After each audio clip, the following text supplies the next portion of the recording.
नमस्कार। आज हम एक थोड़े अलग विषय पर बात कर रहे हैं।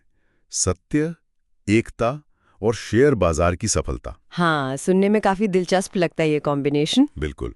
हमारे पास एक स्रोत है जो इन आइडियाज को, मतलब सत्य और एकता जैसे विचारों को बाजार की दुनिया से जोड़ता है। तो आज हम इसी स्रोत के जरिए ये समझने की कोशिश करेंगे कि ये सिद्धांत शेयर बाजार में निवेश, ट्रेडिंग, इनसे कैसे जुड़ते हैं, खासकर पूंजी, रिस्क और हमारी उम्मीदों के लिहाज से। और शुरुआत में ही एक काफी चौंकाने वाली तुलना है। क्या ईश्वर को जानने और शेयर बाजार को समझने में कोई कोई कनेक्शन हो सकता है? अच्छा, ये तो काफी गहरा सवाल है। हाँ, और स्रोत कहता है कि हाँ, है। मतलब जैसे सिर्फ धार्मिक किताबें पढ़ने से शायद वो असली कनेक्शन नहीं बनता, ईश्वर की उपस्थिति महसूस करनी होती है, वैसे ही बाजार में सिर्फ चार्ट्स देखना, बैलेंस शीट पढ़ना वो काफी नहीं है। सही बात है, मतलब ऊपरी ज्ञान से काम नहीं चलता। बिल्कुल। यहां भी एक गहरी समझ, एक तरह का अनुभव चाहिए। तो ये जो दस्तावेज है, ये इन्हीं बड़ी चीजों को लेता है, सत्य, एकता, और उन्हें प्रैक्टिकल एडवाइस में बदलता है शेयर बाजार के लिए। इसमें निवेशक बनाम ट्रेडर की बात है, पूंजी कितनी जरूरी है, और हां, मिलकर काम करने यानी एकता के क्या फायदे हो सकते हैं। तो चलिए शुरू करते हैं। स्रोत की शुरुआत होती है सत्य और एकता से। जैसे वो कहता है कि भाई ईश्वर का होना दुनिया चलने के लिए जरूरी है, ये एक तरह का सत्य हो गया। और एकता के लिए वो क्लासिक उदाहरण, अकेली लकड़ी टूट जाती है, गट्ठर मजबूत रहता है। लेकिन यहां एक इंटरेस्टिंग मोड़ आता है। स्रोत कहता है जैसे सिर्फ पूजा पाठ या किताबें पढ़ने से भगवान से वो कनेक्शन नहीं बनता, उनकी मौजूदगी महसूस करनी पड़ती है। हाँ। ठीक वैसे ही शेयर बाजार में है। सिर्फ कैंडलस्टिक चार्ट देख लिए या कंपनी की बैलेंस शीट पढ़ ली या इंडेक्स ऊपर नीचे देख लिया, उतना काफी नहीं है। मतलब सिर्फ डेटा पॉइंट्स देखना काफी नहीं है। नहीं, सफलता के लिए बाजार की नब्ज पकड़नी पड़ती है, उसके पैटर्न को महसूस करना पड़ता है।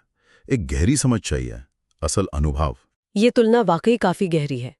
ये इस बात पे जोर देती है कि बाजार में जो दिख रहा है उसके पार जाना होगा। हाँ। आंकड़े तो कहानी का सिर्फ एक हिस्सा है, उनके पीछे का क्यों, कैसे, वो समझना, बाजार का मूड क्या है, ये सब।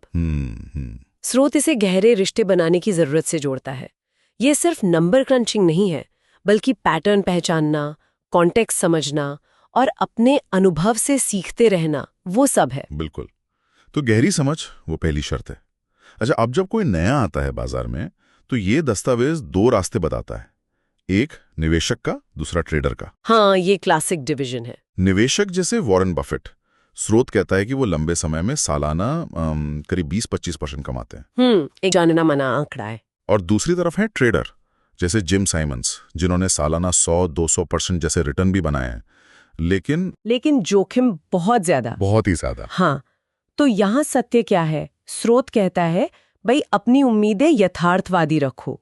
अगर इन्वेस्टर बन रहे हो तो 20-25% सालाना सोचो। ठीक है। और अगर ट्रेडर बन रहे हो तो हाँ, 100-200% का लक्ष्य रख सकते हो, पर ये गांठ बांध लो कि पैसा डूबने का खतरा भी उतना ही बड़ा है। ये दोनों रास्ते बहुत अलग हैं। बिल्कुल अलग।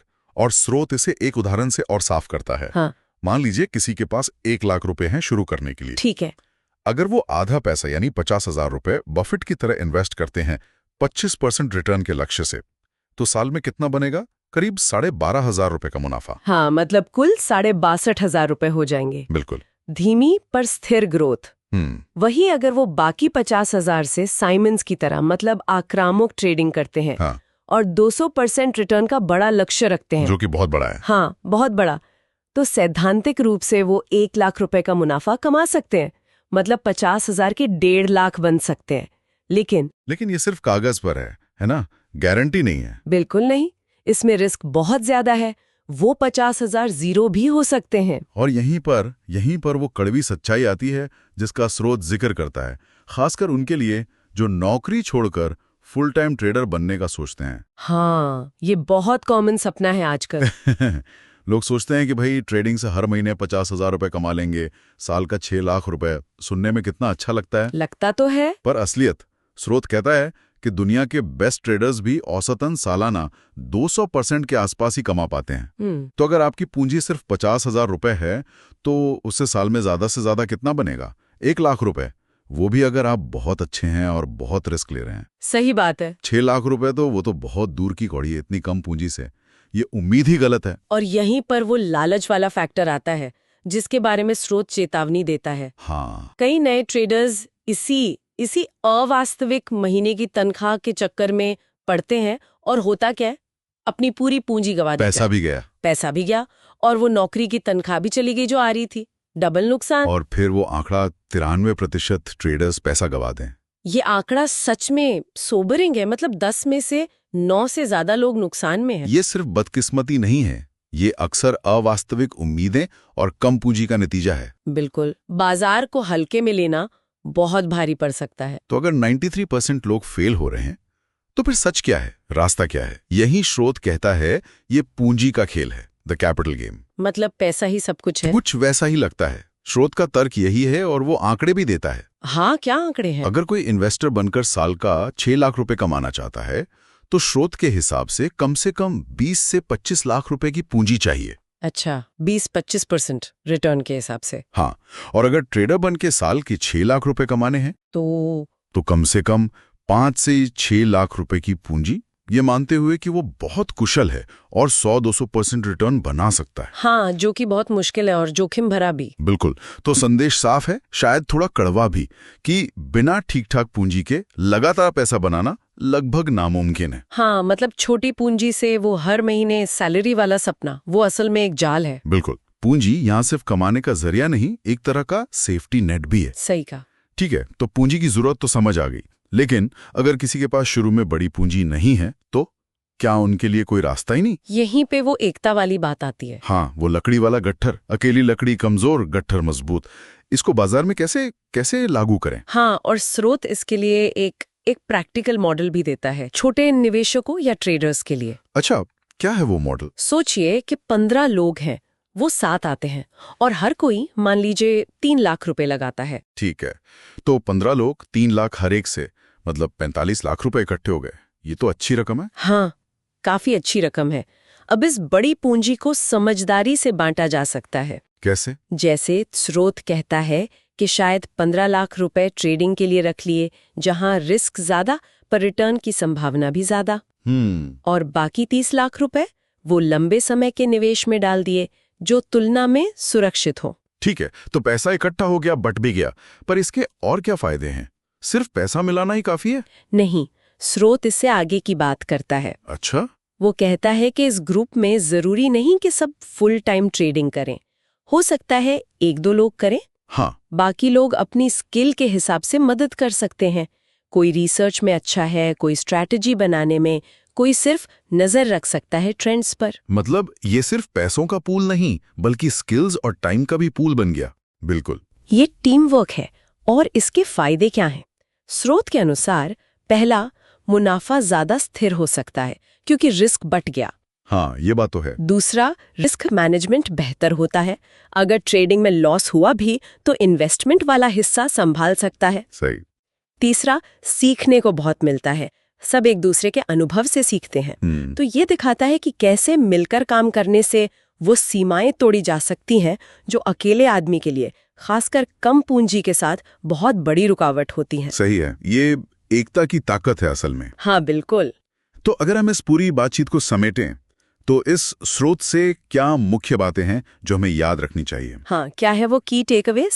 पहला, कि शेयर बाजार में ऊपरी ज्ञान काफी नहीं, गहरी समझ, अनुभव वो चाहिए। दूसरा, उम्मीदें यथार्थवादी हों। इन्वेस्टर हैं तो 20-25% सालाना, ट्रेडर हैं तो 100-200% संभव पर बहुत बड़े रिस्क के साथ। सही। तीसरा, छोटी पूंजी से हर महीने सैलरी निकालने की कोशिश, ये एक जाल है। और याद रखिए, 93% ट्रेडर्स पैसा कमाते हैं। ये एक कड़वी सच्चाई है। बहुत जरूरी पॉइंट है ये। चौथा, पूंजी बहुत जरूरी है। ये वाकई एक पूंजी का खेल है। बिना पर्याप्त पूंजी के लगातार कमाई मुश्किल है। हाँ जी। और पांचवा, एकता की शक्ति, मतलब संसाधन, ज्ञान, पूंजी मिलाना।